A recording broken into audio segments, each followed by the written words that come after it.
রাজ্য জুড়ে ঝড় বৃষ্টির সম্ভাবনা। ভারী বৃষ্টি দার্জিলিং, জলপাইগুড়ি, আলিপুরদুয়ারে। বৃহস্পতিবার থেকে বাড়বে তাপমাত্রা। এই নিয়ে আমরা কথা বলবো। আমাদের সঙ্গে ফোন লাইনে রয়েছেন আমাদের প্রতিনিধি শাশ্বতী রায়। শাশ্বতী, বৃষ্টির সম্ভাবনার কথা জানানো হচ্ছে হাওয়া অফিসের তরফে। কোথায় কোথায় বৃষ্টি হতে পারে?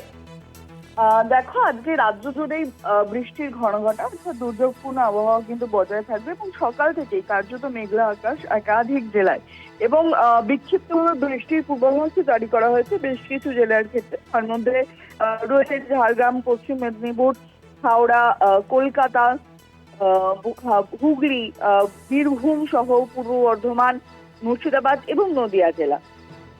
এই জেলাগুলিতে বৃষ্টির পূর্বাভাস জারি করা হয়েছে এবং তার সঙ্গে সঙ্গে জারি করা হয়েছে 30 থেকে 40 কিলোমিটার বেগে দমকা ঝোড়ো হাওয়া বওয়ার সম্ভাবনার কথাও। তবে বৃষ্টিপাত কিন্তু আজকে সারা দিনভর রাজ্যের বিভিন্ন প্রান্তে জারি থাকবে। কোথাও কোথাও 50 থেকে 60 কিলোমিটার বেগে দমকা ঝোড়ো হাওয়া বইতে পারে এবং কিছু জেলার ক্ষেত্রে তাপমাত্রার পারদও কিন্তু স্বাভাবিকের নিচে অবস্থানরত।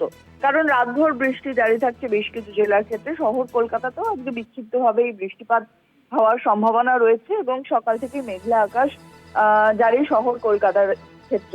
এবং বলা যায় বিকেলের দিকে বেশ কয়েকটি জেলাতে কালবৈশাখীর সম্ভাবনাও রয়েছে এবং সঙ্গে রয়েছে শিলাবৃষ্টির পূর্বাভাস।